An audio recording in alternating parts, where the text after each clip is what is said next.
Miarabantsika rehetra manaraka izao fandaharana alalino izao. Krizy ara-toekarena sy ny famerenana ny fampiroboroboany. Io no lohahevitra ho voaboasina ato anatin'ny fandaharana. Hatramin'ny volana janoary 2024 ka hatramin'izao, ankoatry ny krizy ara-pahasalamana noho ny valanaretina Covid-19, miatra maneran-tany ihany koa ny krizy ara-toekarena. Eto Madagasikara dia anarivon'ireo mpiasa very asa nandritra izay 5 volana mahery izay. Nambarany ireo mpandraharaha fa any amin'ny 3 taona no any vao tafarina ny toe-karena amin'ny ankapobeny. Tahaka ny ahoana ny fiatrehan'ny vahoaka izao krizy izao? Inona ny vahaolana naroso ny fitondram-panjakana? Nahafa-po ireo mpandraharaha sy ny mpisehatra amin'ny tsy miankina ve izay vahaolana izay? Inona kosa no andrasan'ireto farany? Ezahana valiana ato anatin'ity fanadihadiana ity ny mikasika izay. Manasanao anaraka izany hatramin'ny farany. The current economic downturn is the most severe in our lifetimes. It will take a while to get back to the levels of economic activity and employment that prevailed at the beginning of the year. Encore confronté aujourd'hui à une réduction d'activité durable pendant 2 ans. An economy cannot really recover when an epidemic is continuing. Il est déjà clair que la croissance mondiale sera fortement négative en 2020. En fait, nous anticipons les pires retombées économiques depuis la Grande Dépression. Crise maneran-tany mihitsy ny zavatra misy ary tsy misy izay tsy mizaka amin'ny vokany ary anisan'izany na ny vahoaka io na ny olon-tsotra io na ny orinasa maro eto amin'ny firenena.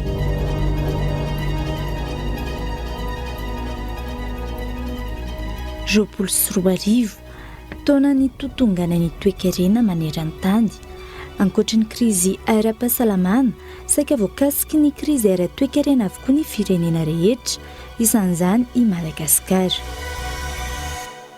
14 ny volana martsa 2024 teo no nanambarany filohan'ny Repoblika Malagasy tamin'ny fomba ofisialy ny fisian'ny valanaretina Covid-19 teto Madagasikara. Nanomboka teo entitra amin'ny fipetrahan-draisina, isan'izany ny fiboana.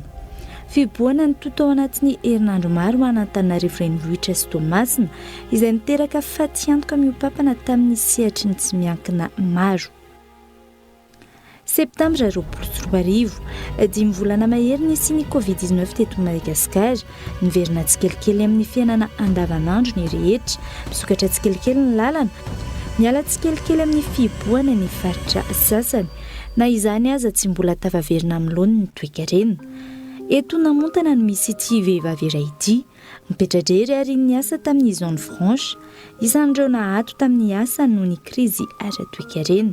Octobre 2016 zany hiditra niasa dia petitromay ny asako dia ny karama arakaraka an'ilay supplémentaire. Raha ohatra manao siple dia misy ny karama fa rehefa tsy siple dia salaire. Raha misy siple dia mahita amin'ny 7 alina sy 2 hetsy dia raha tsy siple dia 2 hetsy 5 alina sy 1 hetsy. Hijanona ny asa 1er avril dia tsy nandray karama. Meny taratasy efa namaria hoe chômage amin'ny ora tsy voafetra dia ao ilay taratasy. Tao anatin'ny volana maro izy no efa tsy nisy karama noraisina isam-bolana intsony. Nananosarotra ho azy nanomboka teo ny nandoavana ireo vola tsy maintsy aloha amin'ny andavanandro sy isam-bolana. Eto amin'ity trano ity izy no monina ho azy, tsy maintsy nitady hevitra ny tenany amin'ny fitadiavam-bola hafa, saingy tsy ampy ivelomany anefa izany. Ny tenany ihany koa izay tsy mbola fantatra raha toka ho tafaverina amin'ny asany teo aloha na tsia. Dia mampatrano tsy voaloha satria tsy savana ty fa zarery dia tsy manambavy dia sakafo any manaherina amin'ny ora tsy voafetra fa tsy niasa mihitsy izay tsy asony fa izay tiatiany ihany ny atsony miasa fa izay mbola tsy voaansa hatramin'ny 1er avril ka hatramin'izao. Mampatrano hoe nalina miaraka ny jiro dia ny malany 4 bidon isan'andro dia ny sakafo 1 kapoaka isan'andro 3 kapoaka isan'andro zany. Dia mba malahelo anany manome anazy satria ny havako any ampianaratsy daholo dia tsy havana aty. Mamanay koa mbola mamelona ankizy kely fa mbola manana zany be tabe mbola miandry. Sahira ramarama sasalama mena dia rehefa misy dia mihinana dia rehefa tsisy dia tsy mihinana fa izay malahelo namako ato ambany ato no manome anazy. Arakaraka ny lamba ary zato ny ray dia indray 30 70 ohatr'izay tsy ampy. Misy foana fa zao lany tsisy tsony dia tsy mahandro zany dia tsy mihinana fa tsisy. Apakapoaka gavana apokapoka latsaka. Dia ohetra toana oviny io zany zao dia raha rivo fa saribao tsisy.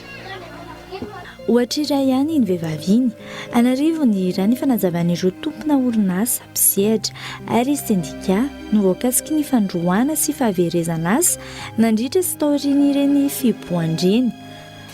Nandritra ny 5 volana zavatra natrehan'ny orinasa dia tena hoe fitsinjovana aina ny mpiasa. Za zany eto tsy miresaka ny orinasa vaventy fa ny orinasa madinika salatsalany izay tena malagasy no mitantana azy sy tompony amin'ny ankapobeny.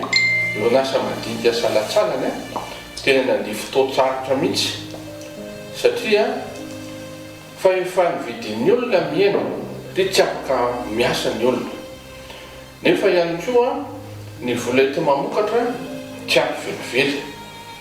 Eo nefa ny mpiasa izay atao hoe mpiara-miasa ao anatin'ny orinasa tsy maintsy jerevana izay ahafahana mba ohatrany hoe mitazona izay ao anatin'ny orinasa fa tsy tonga dia andeha.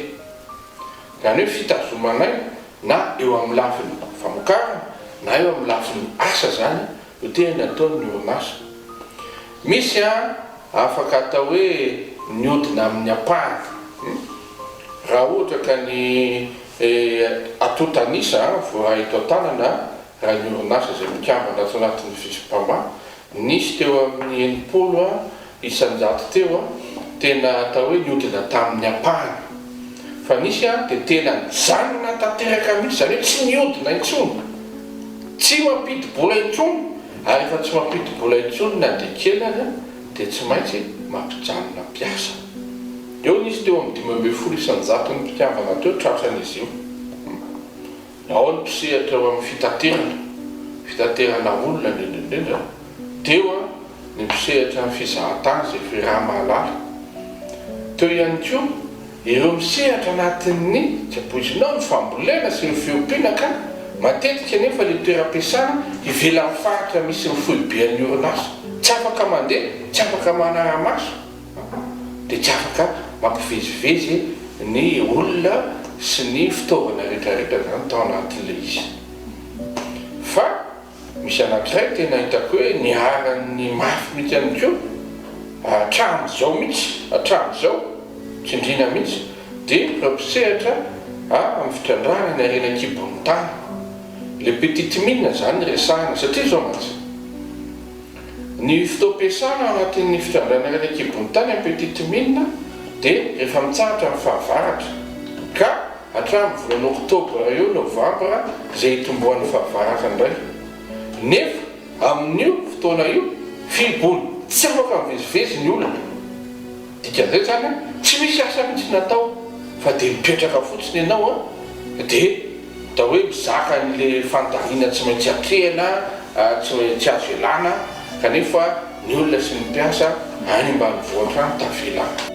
Iray amin'ireo orinasa voakasika indrindra ny orinasa Afakaba, ity farany izay mampiasa olona mahery ny 5,1 eto Madagasikara. Ny taona 2024 namaritra ny 200 ny arikarena faobe na ny 5,4 miliara ariary teto amintsika ny orinasa Afakaba.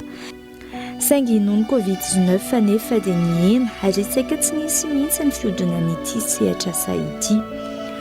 Ho an'ity tompona orinasa tsy miankina iray ity ohatra raha natao fanadihadiana ny volana aogositra teo. Mpamokatra akanjo ahondrana ny ivelany izy ireo efa 20 taona teo izay, saingy hatramin'isy nivalana aretina nienatra ny komandy azo. Raha toa ka namita akanjo mahery ny 200 isa isaky ny 3 andro izy ireo tany aloha. Tao anatin'ny volana maro tamin'ity taona ity dia zara raha nisy 15 isan'andro izany. Ny Covid-19 zany dia tsisy tsony ny mpanondrana aloha dia nientana raha nisy commande efa nomanitra zareo dia mistoko be eo amina baoritra mipetraka fotsiny eo. Na izany nato izany nefa fampitsinjovana amin'ny mpiasa ihany moa izy dia manao hoe cache-bouche ny atao dia ny t-shirt koa ary tsy nisy satria zay manao t-shirt manao polo ana mpianatra école zany dia tsisy koa ilay mpiasanay nisy maromaro matetika eo amin'ny 5,20 eo fa zay nge miasa zao telo zany mety raha ohatra hoe manao modèle na chemise zay dia tsy mahavita mionotrany hoe 5 zay isan'andro. Tsy ireo misehatra amin'ny fanodinana taikan'izao ny franche ihany. Maro ireo orinasa vaventy madinika ary salatsala ny tratry ny krizy ihany koa. Eo ihany koa ho an'ny mpisehatra amin'ny fizahantany tafiditra amin'izany ireo mpitaridia. Ny tarimarka zany izay natao amin'ny touristique iny efa hatrany amin'ny milliard d'ariary zany amin'izao ny manque à gagner amin'ity taona ity, ary araky ny statistique iny zany dia ao anatin'le trimestre fanonefany amin'ity taona ity tena fanitelo sy fanonefany zany tena miatraika mafy be zany le resaka manque à gagner amin'ny resaka sehatry ny asan'ny mpitaridia zany. Isan'izany ity iray mpianakaviana iray ity. Ny moa karaha manay zany par jour dia zany hoe raha par jour zay mety mahazo entre 40 à 80 000 ariary eo, mety plus n'izay arakaraky ny compétence an'ilay olona io zany. Dia raha mandeha 10 jours zany zay mety mahazo entre 400 000 ariary 800 000 ariary eo arakarany. Entre juillet ao eo no tena hoe tena repotra be zany ny mpiseradia ao anatin'ny vanim-potoana io zany tena hoe miasa tena tsy akijanona mihitsy. Manambady aman-janaka konia fa ny zanako anankiray fa za moa zany mbola manana zandry ako dia mbola manampy an'ny ray aman-dreniko ako zany dia efa manambady ary dia ny fizahantany nafahako nanampy an'izy ireo. Nanomboka moa zany valanaretina dia fa alahelo velo zany hoe tsy hiasa dia sy mba hoe zany hoe tsy andray vola zany. Dia nandritra ny volana voalohany aloha zany tsisy natao mihitsy tena hoe mipetraka tena hoe maneritreritra hoe mety mba hisy vahaolana ihany ny volana faharoa amin'izay ako ny nanapa-kevitra satria ny ray aman-dreny be ako mpanotrika akondro dia niresaka taminazy ako dia nanao an'izay resaka hoe fanotrehana akondro zay mba hahafahana miatrika an'le valanaretina zany na dia hoe kelikely ary tsy mitovy amin'le resaka fiserana diny vola azo amin'le fanotrehana akondro. Tsy ny eto Antananarivo ihany no nahitana orinasa nandray fipetrahana androka-piasa. Ny tany Antsirabe ohatra ny volana Jona 2024 tamina orinasa afaka miisa 2 mahery ny 500 ireo mpiasa no esorina tamin'ny asany.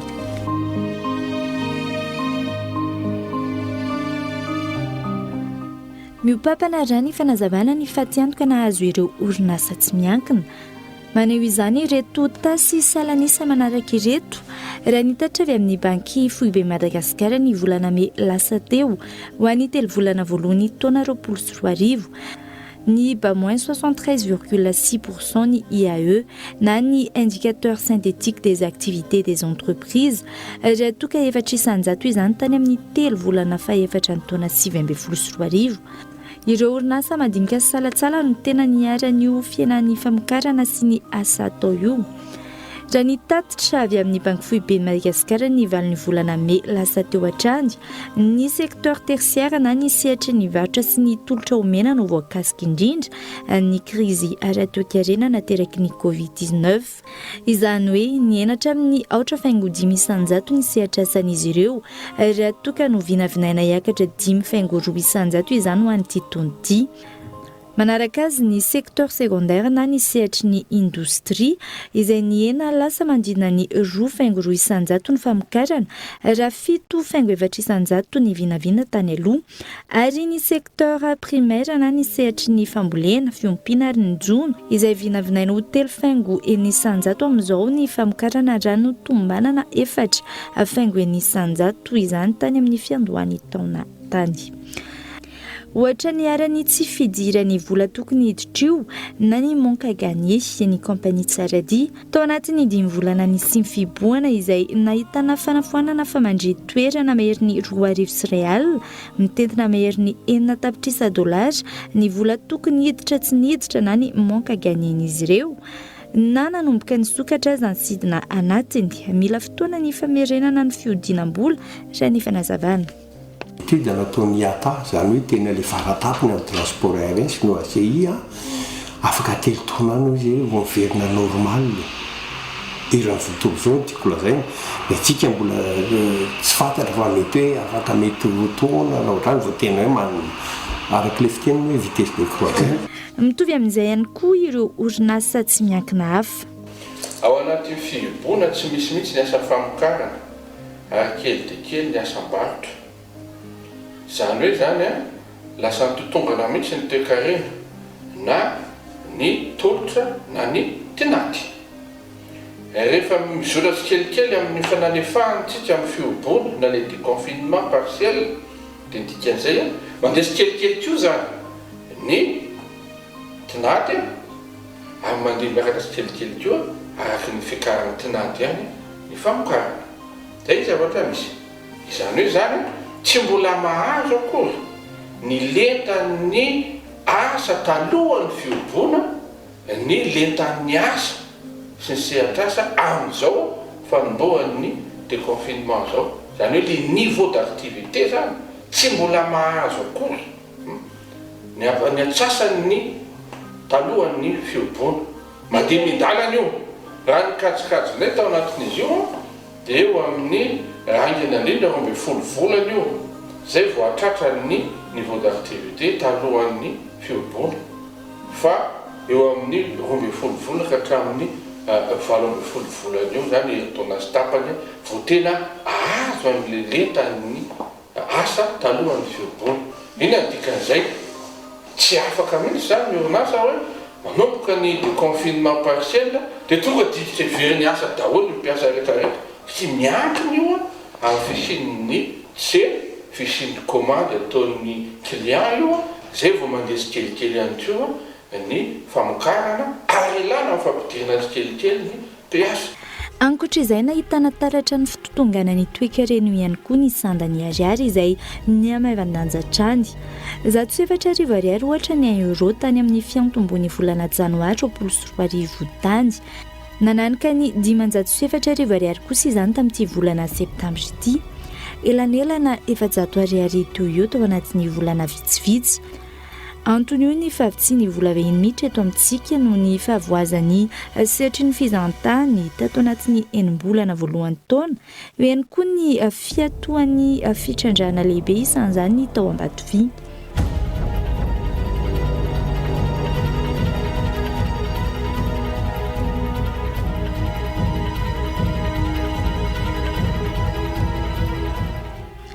manoloana ireo rehetra ireo taky ny ahoana ny fiatrehan'i Madagasikara ny krizy ara-toe-karena inona ny vahaolana naroson'ny fitondram-panjakana ary ampy ve izany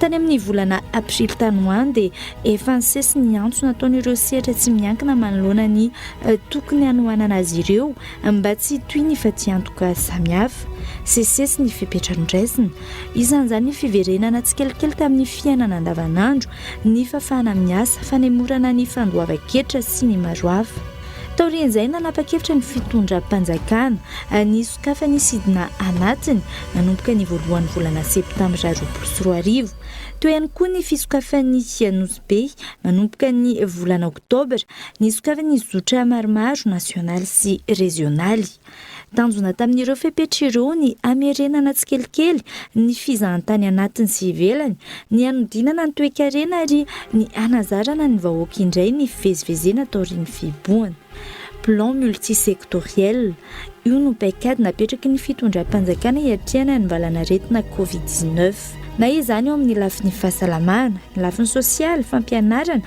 indrindra ny lafin'ny toe-karena 720 faingo aotra $7 na mahery ny 713 miliary ariary ny lela vola ilaina natanterana ny plan multisectoriel d'urgence raha nitatitra nivoaka ny fiatombony volana jolay indy amin'ny alalan'ny fitondram-panjakana avy amin'ny RPI izay ressources propres internes de l'État sy avy amin'ny banque fibe Madagasikara ny 3,770 $, na mahery ny $710 miliary ariary nahazona io vola io. Mahery ny 7.7 miliary ariary amin'io kosa avy amin'ny mpamady vola PTF na ireo partenaires techniques et financiers. Ary raha teo aloha teo dia mbola nitedavina ny vola mandinina ny 520 sy 900 tapitrisa dolara izay mahery ny 700 miliara ariary eo. Isan'ny teboka mazava ampiasain'io vola io ny hanamafisana ny ady manoloana ny Covid-19, ny hanamafisana ny fipetra momba ny fiahiana ara-tsosialy ary hanohanana ny sehatra tsy miankina. Tao anatin'ny fipetra noraisina ho an'ny sehatra tsy miankina ohatra ny fahafana mindram-bola. Isan'ny misitraka izany ireo mpitaridi. Aoriana zany aorianan'ireny fagnatahana maro be izay niarahana mpisehatra rehetra tao anatin'ny guide touristique dia nahazo ny sitraka ireo karazana fampiramam-bola. Any anaty fampiramam-bola zany no hitan'ny guide touristique hoe ahafahanry zareo miatrika izany crise zany satria no amoraina zany ny fahafahanay anatin'ny guide touristique anatin'ny tardi zany ny fahazona ny fampiramam-bola eo anivon'ny banky ao anatin'ny tardi izay miisa 2075 eo dia misy any amin'ny 500 eo zany areo parmi amin'ny 2075 isa no lina amin'ny resaka fampiramam-bola dia ny ankamaroan'ireo dia any amin'ny province daholo zany hoe ny 174 guide amin'ireo ihany no guide eto ampovoantany zany. An'izany zany dia zao hoe efa tena miatraika vatana any amin'ireo olona rehetra izay any amin'ny faritra zany ny tena tsy fisiny. Ho an'ny mpiasa kosa isan'ny fanampiana ankoatry ny fisitrahana vatsinjo, tosika fameno sy ireo fanampiana sosialy hafa.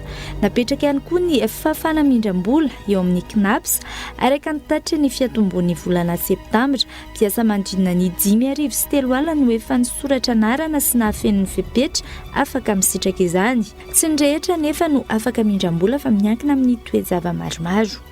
Dia marihana aloha zany fa anatin'ny taratasy izay ny fenotsika mba azahoana misitraka ny tsindry famena io dia misy an'ilay fifanekena eo amin'ny CNAPS sy ny mpiasa.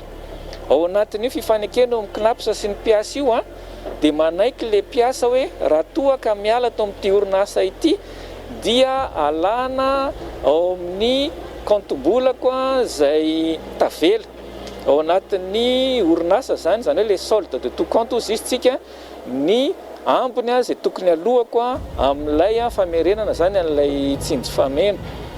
Dia mazava loatra zany ao anatin'izay fa tena tsy misy mihitsy zany hoe ny mpampiasa no hiantoka fa nahoana zany tranga miseho dia tsy maintsy ny mpiasa foana no ny fampiraraha amin'ny CNAPS. Ho an'ireo solombavam-bahoaka manohana ny fitondrana, mahomby ho izy ireo fepetra napetraky ny fitondram-panjakana ireo ary manampy amin'ny fiatrehana ny krizy izany. Ao anatin'ny plan Marshall dia tena hoe tsy afaka ny hoe anao détail an'ilay izy fa mahasolombavam-bahoaka dia efa niditra nisy ampahany izay niditra tao anatin'ny LFR ny fampandrosoana sy ny fanarenana any Madagasikara indrindra ny sosialy izay mipaika any amin'ny vahoaka malagasy manerana ny Madagasikara. Ka ity plan Marshall ity zany dia misy ny vola izay ho alefa isaky ny district manerana ny Madagasikara dia eny no miainga daholy miainga daholy ny fampandrosoana isaky ny district. Tsy vita amin'izay koa fa afaka ihany koa manondrana anireny vokatra produit fini ireny tsika.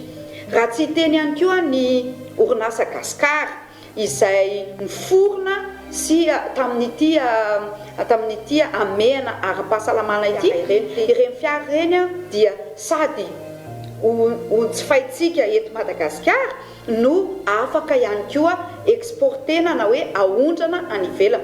Fantatritsika tsara fa matotsika manana mitombony industrie eto Madagasikara ka afaka manondrana anireny produit fini ireny tsika dia betsaka sy mitombo ny valeur ajoutée.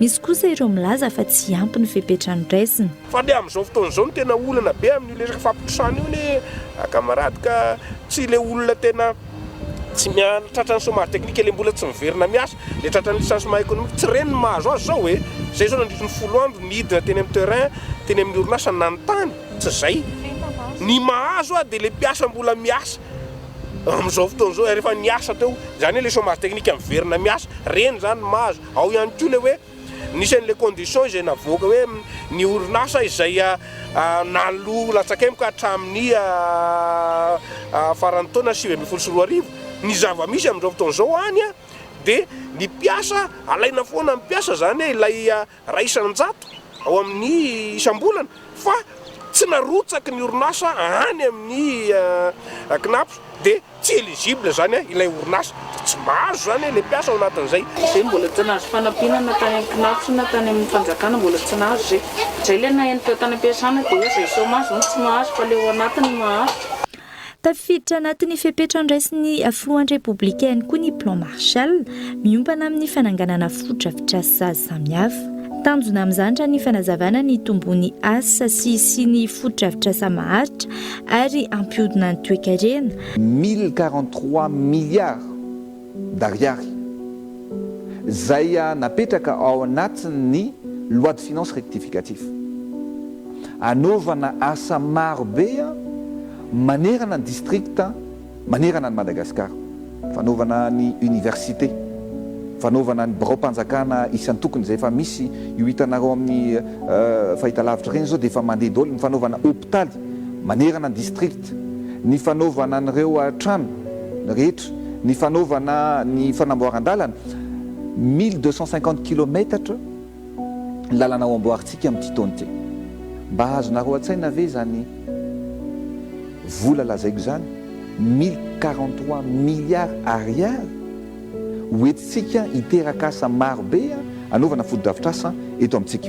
Nanipoka aza ny faritra maro nitoetrano ohatra ny fanamboaran-dalana nataon'ny fitondram-panjakana tamin'ny alalan'ny ministèren'ny fanajariana tany sy ny asa vaventy teo ohatra ny Rocadest ny fitohizan'ny fanamboarana ny RN44 RN5 sy ny maro hafa tahaka izay ihany koa ny fitohizan'ny asa nosahan'ireo tompon'andraikitry ny faritra samihafa. Zany hoe ny famihana ara-pahasalamana zany somarina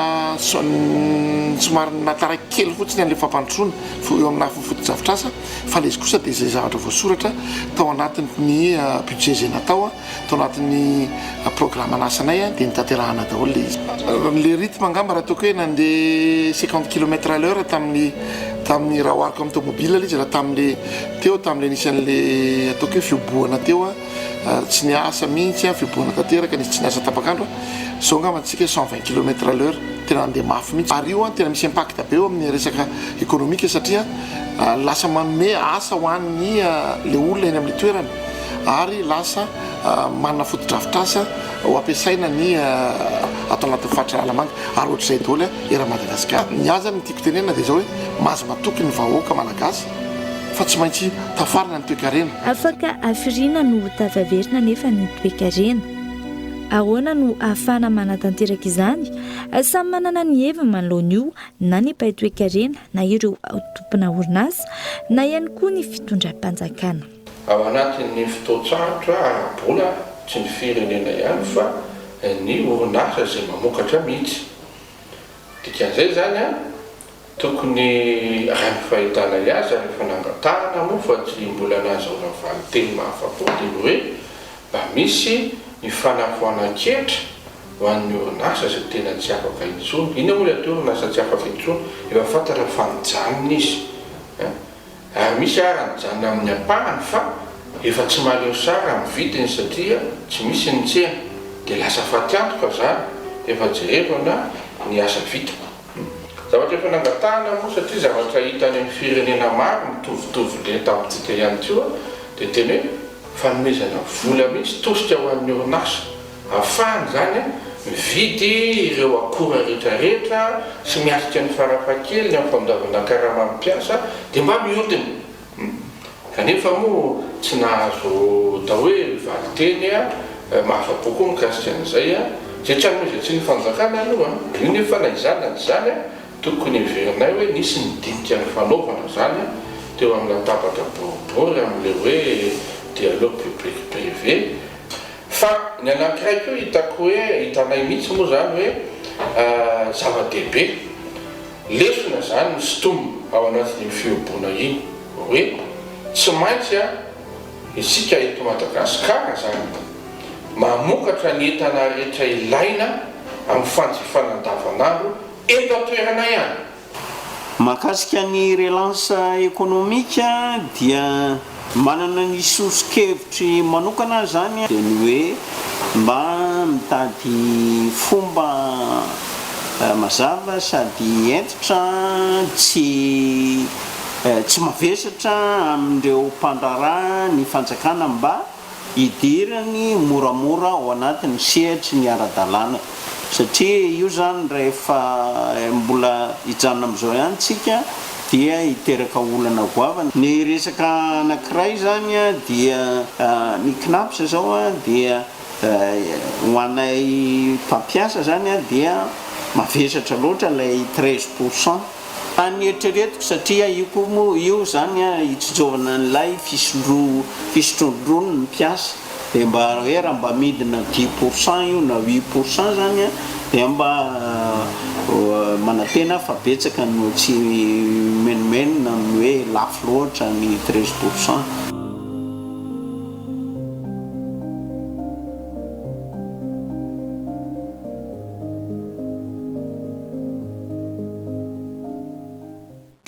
Famatsimbola maro no nositrany Madagasikara ho fiatrehana ny Covid-19 sy ho fanohanana ny sehatra tsy miankina. Isan'izany ny famatsimbola mitentina 5,7 tapitrisa dollara avy amin'ny FMI na ny Fonds monétaire international. Nambarany ireto farany fa tokony laharam-pahamehana nampiasaina io vola io ny fanohanana ny orinasa tsy ny FMI ihany. Betsaka no nazon'ny Madagasikara famatsimbola izay ny banky iraisam-pirenena, vondrona Europeana sy ny maro hafa. Mbola baraingo hatreto ny fe-potoana marina tafarina ny toe-karen'i Madagasikara saingy manana fanantenana ireo mpisehatra ny voana mpandresiny amin'izany. Hatreo ihany koa ny fandaharana tamin'ity anio ity ankatrany ianao nanaraka izany hatramin'ny farany. Azonao atao ny mijery ity fandaharana ity ao amin'ny tranokala.tv.cool.mg. Azonao atao ihany koa ny maneho ny hevitra ao amin'ny pejy ny Facebook Cool TV FM. Veloma tompoko.